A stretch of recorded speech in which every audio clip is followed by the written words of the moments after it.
Hello children, today we are going to do the topic Bricks, Beads and Bones from CBSE Class 12 History. See, if you listen to this lecture, you don't have to you don't have to read the book at all, as I have covered every important point which is necessary for you to know, and which might be even important from the examination point of view also. So let's start with the chapter Brick, Beads and Bones. I have covered these chapters in three presentations. So this is the first presentation which we are doing.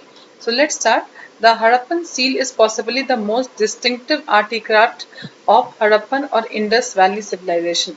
So that means the Harappan seal is something which can be used to distinctly identify Harappan culture. That means it helps to maintain the distinctness of this civilization, and it is made up of a stone called steatite. This can be important for you from the point of view of 1 mark question which you'll be having in your examination. So it's made up of which stone? It's made up of steatite. Many seals contained animal motif and signs from a script that remains undeciphered. So what seals had on it? Seals had animal motifs, and they also had some script which has been undeciphered. Undeciphered means we have not been able to understand the meaning of that script. We know a great deal about the lives of the people from the archaeological evidence like the houses, pots, ornaments, tools and seals. So even though we have not been able to understand the script, we still know about them because we have found many things in the excavation, and those houses, pots, ornaments, tools and seals help us to know much about the Harappan culture. So what is the meaning of a culture? So culture has different meaning, but from the archaeologist point of view, the culture is used for a group of objects which are distinctive in style. So there are a group of objects which are distinctive in style, means that style is not found anywhere in any other region. Then it is called as distinctive in style. That means you can differentiate that style from any other style. See, if you talk about the Rajasthan, then if you look at the attire, if you look at the clothes, that is very different from the clothes which are worn in Tamil Nadu. So Tamil Nadu has its own culture, so it is distinctive in style, and Rajasthan has its own culture because it is distinctive in style. So, but then in archaeologist term, they refer to a group of objects, because what they do, what they find in excavation, they found objects. So they are trying to identify the culture with the objects which they find there. They are usually found together within a specific geographical area and period of time. So that means the culture of any place is only there for that period of time, and so culture keeps changing, it keeps evolving. So whenever you find any group of objects, then that adhere to that certain period of time, and they will, since the culture is distinctive in style, it will be in a specific geographical area, and most of the time they are found together. That means in that area only they will be found. And so they include what can be the culture, what can identify the culture of Harappa. So they can be seals. So seals, if that kind of seal if we find anywhere in any other region, we can say that this seal came from Harappa. Or beads, the way they made their beads, if those kinds of beads are found in any other region, we can again say that maybe they were doing some trading or something, where they were giving the beads. So because they are distinctive in style. And weights, stone blades and even baked bricks. So these objects are found in which areas? Afghanistan, Jammu, Baluchistan, that is in Pakistan, and Gujarat. So you can learn even this, where these objects were found. And the first site between 2600 and 1900 BCE were named after Harappa. So all those sites which were found between these era were named after Harappa. They were earlier and later culture. So it was called as earlier Harappa, and later it was called as late Harappan culture, often called as early Harappan and late Harappan in the same area. The Harappan civilization is sometimes called mature Harappan culture to distinguish it from these cultures. So as it is said that the culture is found in a period of time. So to identify that period of time, the Harappa culture can be considered into three phases, which is early Harappa, late Harappan, and mature Harappan. So that depends upon what period of time it was there. So now let's come to the next one, and now let us see beginning. beginnings. There were several archaeological cultures in the region prior to mature Harappan. So there were, and these cultures were associated with distinctive pottery, evidence of agriculture, and pastoralism, and some crafts. Settlements were generally small with no large buildings. So there were no large buildings found before the mature Harappan. And there were pottery, evidence of pottery, there were evidence of agriculture, and evidence of pastoralism, evidence of crafts. Okay, and there was a break between early Harappan and Harappan civilization. So probably there was a time in between when nothing, no evidence can be found. So they considered that probably there was a break between early Harappan and Harappan civilization. Evidence from large scale burning at some sites as well as abandonment of certain settlements. So how do they come to know? What is the evidence? That large scale burning happened in some sites, and also the settlements appeared as if they had been abandoned from for certain time. So how do the archaeologists come to know whether that area had been abandoned? Then in the layers of the soil they do not find any article, any thing which they can associate with that culture. Then they feel that probably in that layer of soil which confines to certain time period, so that there no one lived in that period of time. So that means the that area was abandoned. And now coming to subsistence strategy. Now subsistence strategy means how to live, what did they do to make their living. So mature Harappan culture developed in some of the areas occupied by early Harappan culture. So mature Harappan culture came up in which areas? In areas where early Harappan culture was followed. They shared common elements, including subsistence strategy. So there was some similarity between mature Harappan culture and early Harappan culture. The Harappans ate a wide range of plant and animal products, including fish. Archaeologists reconstructed dietary practices from finds of charred grains and seeds. So that means grains and seeds they were burned. So they found but still they reconstructed the dietary practice as to what they used to eat, even from the grains and seeds which they found in the burnt state. These are studied by archaeobotanists who are specialists in ancient plant remains. So archaeobotanists are those people who study the ancient plant remains. So they have the methods to find out even if the remains of the plants are found as to what type of plant that belongs to. And what were the grains which were found? Wheat, barley, lentil, chickpea, sesame, millets. In Gujarat, rice was rare. So this also you can read. It can come in 1 mark question. And animal bones found: cattle, sheep, goat, buffalo, and pig. And studies indicate that animals were domesticated. And bones of wild species such as boar, deer, gharial are also found, and also fish and fowl. We do not know whether the Harappans hunted these animals themselves or obtained meat from other hunting communities. So basically, what do we come to know about the subsistence strategy? Subsistence strategy, we come to know that the wheat was there at that time, barley was there, lentil was there, chickpeas, sesame, millets, rice was also there, but was not so much popular. And cattle, sheep, goat, buffalo, and pig, they all animals were there at that time, and probably the animals were domesticated at that time. And also they were also doing hunting. They think that because wild species such as boar, deer, gharial also were found at that time. So these species existed at that time, and it was a part of their subsistence strategy. So probably they ate all these animals or hunted these animals. But whether they hunted it personally or got it from other community which hunted for them and sold them the animals, that is not known.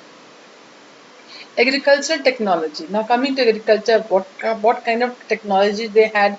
So it is difficult to reconstruct actual agricultural practices. So what practices they followed was difficult to reconstruct, as we do not have any written documents about those time. Bull representation on seal and terracotta sculpture can be presumed that oxen were used for plowing. So bull representation on seals and terracotta also sculptures can make us understand that we can assume, we cannot be sure, we can assume that probably they were oxen were used for plowing. Terracotta model of the plow found where Cholistan and Banawali. In Cholistan and Banawali, you have found the archaeologists have found the models, terracotta models of plow. So that means the plow was used at that time. We can understand from that. Evidence of the plowed field at Kalibangan, that is in Rajasthan. What is the evidence of the plowed field? The two sets of furrows at right angles to each other. So there are two sets of furrows which are right angle to each other, suggesting that two different crops were grown together. So that means that gives us the evidence that the lands and fields were plowed at that time, and also the cropping was done, and probably the multiple cropping also was done, as two sets of furrows have been found at right angle to each other. Archaeologists have also tried to identify the tools which are used for harvesting. So what were the tools which they were using for harvesting? Most of the Harappan sites are located in semi-arid lands. That means where the rainfall was not abundant, where irrigation was required. So you need to irrigate the plants or the crops which you are growing. So traces of canals have been found in Shotyugai in Afghanistan, and water reservoir has been found in Dholavira, which is in Gujarat, may have been used to store water for agriculture. So these 7 and 8 points, they can be important from the perspective of your examination. And also the fourth point, and like you need to study the agriculture technologies. This is an important question which can come up in the exam. It can either come as 1 mark or it can come as 2 marker.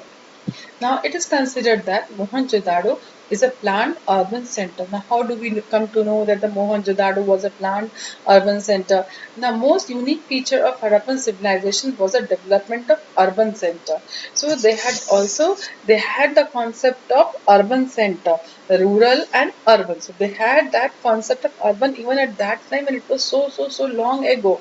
So Mohenjo-daro is the most well-known site. So everyone knows about Mohenjo-daro, but Harappa was the first discovered site. So you should know that Harappa was discovered first, and the Mohenjo-daro, although is more popular than Harappa, but then Harappa was the first discovered civilization. The settlement is divided into two sections. So Mohenjo-daro, why do we say that it is a planned urban center? Because it is divided into two sections. The first is known as citadel. Now, what is citadel? Citadel was smaller in size but higher. It was smaller in size but higher. Now, how it was higher? The citadel was higher as buildings were constructed on mud brick platforms. So buildings were constructed on platforms. And then what was the next quality of citadel? It was walled to physically separate it from the lower town. So the whole of the area of citadel was walled, and it was built on brick platforms. It had high buildings, and it was separated from the lower town. Now the second section was the first section was citadel of Mohenjo-daro. The second section was lower town. Now lower town was larger but lower, and citadel was smaller but higher. So lower town also was walled, and several buildings were built here also on platforms, and the platforms became the foundation of the building, and all building activities within the city was restricted to fixed area on the platform. So whatever the activity of the building which of the city was taking place, so was restricted to the fixed area on the platforms. Settlements were first planned and then implemented. So it showed that there was a lot of thought over the planning which was done in establishment of urban center, and planning was done first and then urban centers were made. Now, what are the signs of planning? How can we say that the planning was done and then it was implemented? The bricks were sun dried or baked. So all the bricks had the similar quality, that they were either sun dried or baked. They were of standard ratio also, where the length and breadth were 4 times and twice the height respectively. So length and breadth were 4 times and twice the height respectively. Now this was constant in every brick which you found in that civilization. So such bricks were used at all Harappan settlements. So wherever you went in any area of Harappan civilization, your settlement, you end up finding these kinds of brick which had the same ratio, that length and breadth were of 4 times and twice the height respectively. ठीक है? And then coming out the next is laying out drain. Now laying out drain is also one of the feature which shows which throws light on the well planned city. Now it was a distinctive feature of Harappan city drains, and that means that set Harappan cities apart from other civilizations, and roads and streets were laid out along the approximate grid pattern. So roads and streets were in the grid pattern, intersecting at right angle. And so all the roads and streets, they were intersecting in the right angle, and streets with drains laid out first and then houses were built. So again this shows planning, that first streets were built, drains were built, and then houses were built. For domestic waste water to flow into the street drains, there was some how the water which is being used inside the house, how it flowed outside, how it went into the street drains. Every house had one wall along a street. So there was one wall which was there along the street, and from that wall, there was a drain which came out, and that drain joined the drain of the street. In that way, the domestic water flowed out of the house into the street. So that shows how much planning was done in making the city. And then let us come to the domestic architecture of the lower town.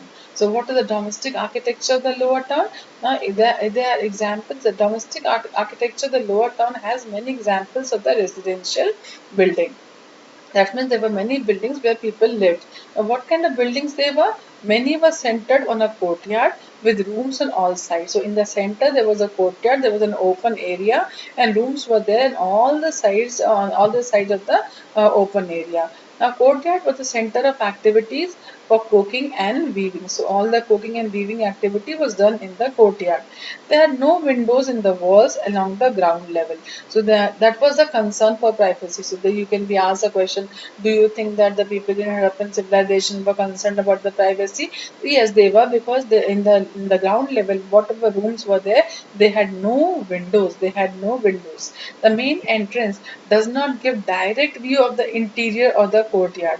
That means anyone who is standing in the main entrance cannot see who is there inside the courtyard, or who is sitting inside or doing something, because it did not give the direct view of the interior of the courtyard. So this also shows the concern for privacy. Now bathroom paved with bricks. So bathrooms were paved with bricks, and drains connected through the wall to the street drains, and all the water which was coming out of the bathroom was going into the street drains. Now remains found of the staircase to reach a second story or the roof. So that means the staircases also were provided to climb up the second level of the houses, and many houses had wells could be reached from the outside or by the passerby. So wells were located in such a way that anyone who's going outside, who's moving outside, could easily reach the well and take the water out. Now scholars have estimated that total number of wells in Mohenjo-daro was about 700. That's quite a huge number. So, so that shows how well planned the city was, and how advanced even at that time they were. Next slide. And now let's come to the what is the description of the citadel. So on the citadel, structures that were used for special public purpose. So citadel had those structures which were used for special public purpose. So what are those? These include warehouse, a massive structure of which the lower brick portion remained, while the upper portion, probably of wood, decayed long ago, and the great bath. So warehouse was one of the special public structure, and also the great bath. And in the warehouse, the lower portion was made up of bricks, and so only that remains of that warehouse. The brick structure is there, whereas over and above that, there might have been a wooden structure, but the wooden structure has already decayed. So this is the warehouse, and let us know about the great bath. A great bath there was the large rectangular tank in a courtyard surrounded by a corridor on all four sides. So there was a rectangular tank which was in the center, and it was surrounded by corridors on all four sides. Now two flights of steps on the north and south leading into the tank. So there were two flights of steps. One was in the north direction, another one was in the south direction, and it was leading a person into the tank.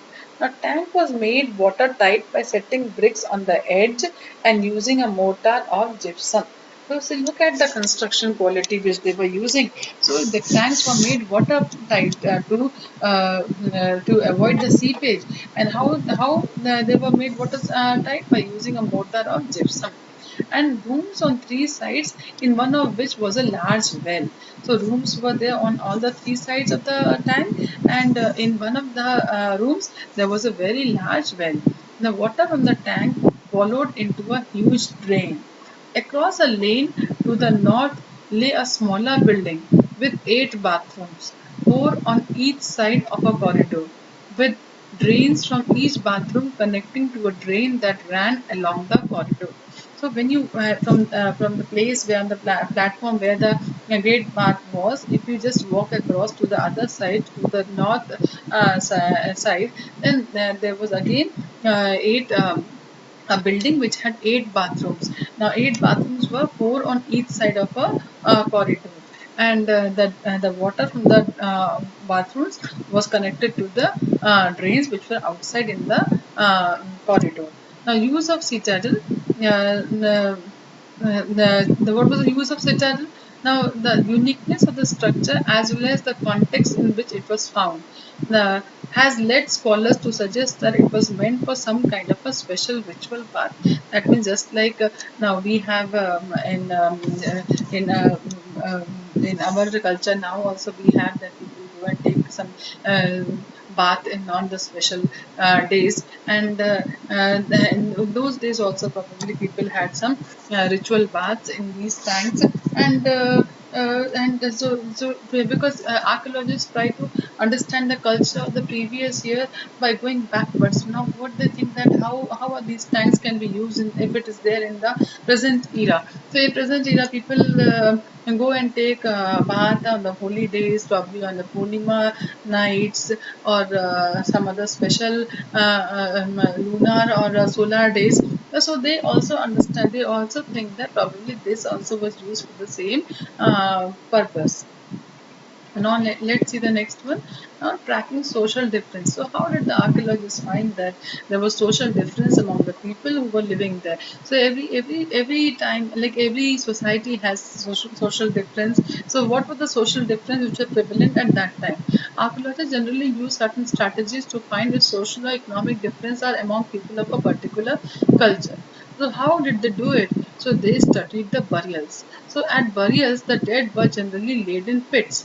There was a difference in the way the burial pit was made. Some hollowed out spaces were lined with bricks. So there was a difference. Some burials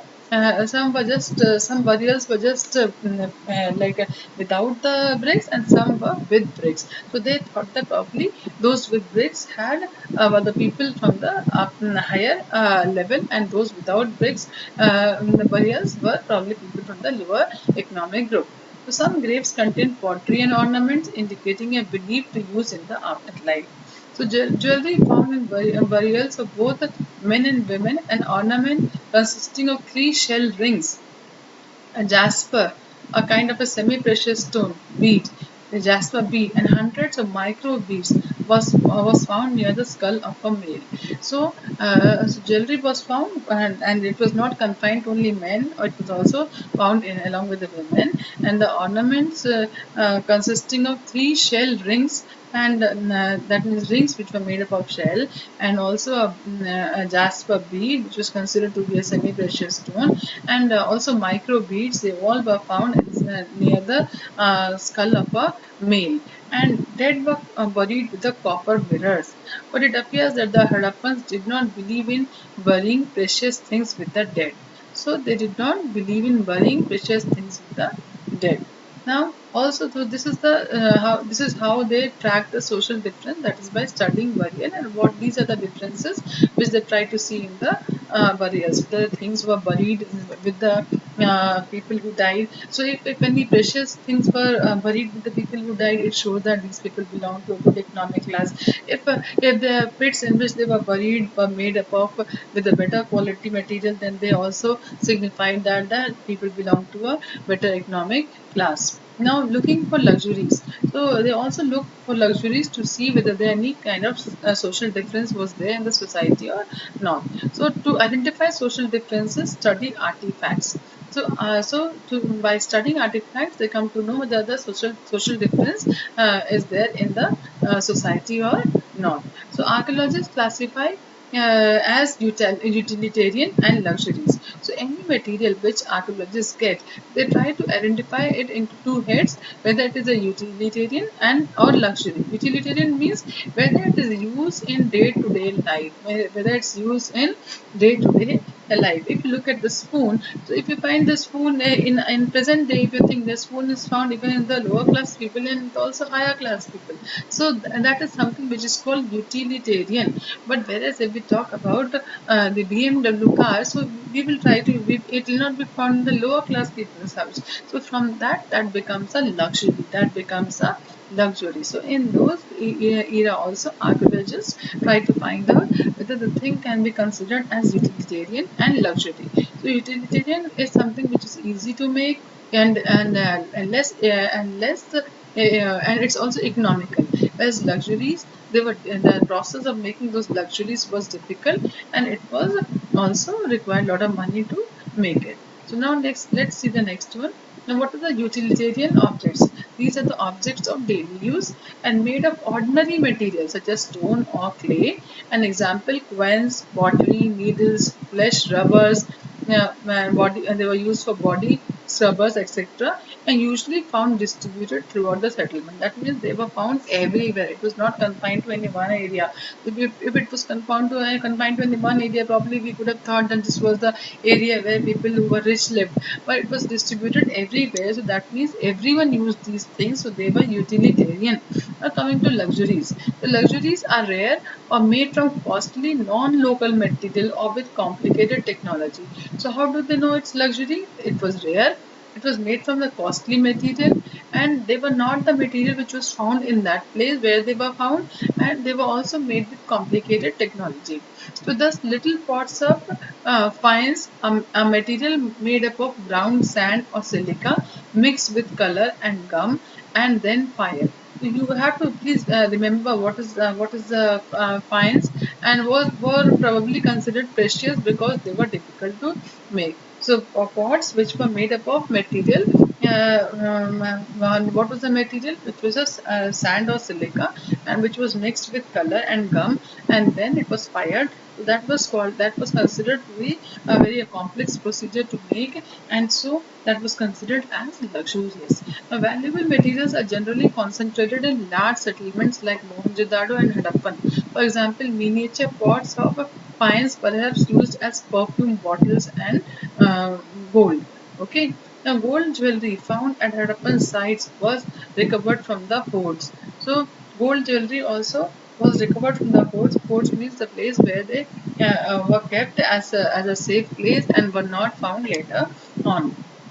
And now coming to craft production, what were the centers of craft production? Chanudaro, and Chanudaro was exclusively used for craft production. So what were the crafts which were happening in Chanudaro? Bead making, shell cutting, metal working, seal making, and weight making. All these things were being done in a craft production center, which was a main craft production center, which was Chanudaro.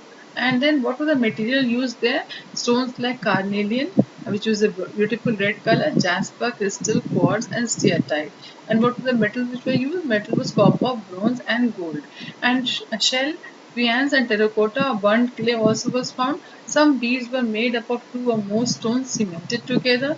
The shapes were numerous: dish-shaped, cylindrical, spherical, barrel-shaped, segmented. And what was the item? What did they use for decoration? Decoration, they did incising or painting, or they designed designs for etched. Etched, etched means making. You can see the meaning of etching. Etching is with a sharp thing. If you try to write something, try to design something, then it is called as etching. And now techniques for making beads. What are the techniques for making beads? Now the techniques for making bead differed according to the material which was used for making beads. Now how it differed, like steatite was a very soft stone and was easily worked. So easily beads could be made out of using steatite. So some beads were molded out of paste made with steatite powder, and carnelian obtained by firing the yellowish raw material and beads at various stages of production, and nodules were chipped into rough shapes and then finally flaked into the final form, and grinding, polishing and drilling completed the process. Specialized drills have been found at Chanudaro, Lothal and Dholavira, and in Nageshwar and Balakot they were near the coast, and they were the specialized center for making shell objects, and which included bangles, ladders and inlay. Finished products such as beads from Chanudaro and Lothal were taken to large urban centers such as Mohenjo-daro and Harappa. So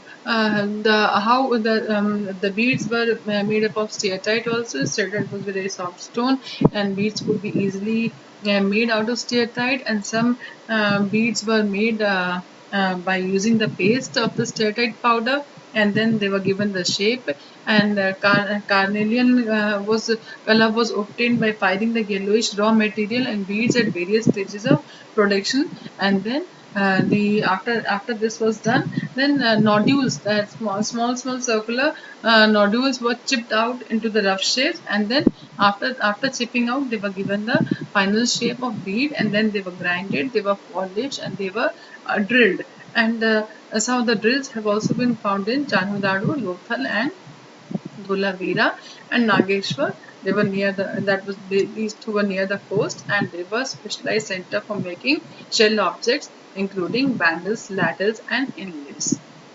So the rest of the topic you will find in my slide number second. So look out for it. Thank you so much. You read this only. This is just sufficient for you to understand. And I will also be bringing up one presentation with the source questions.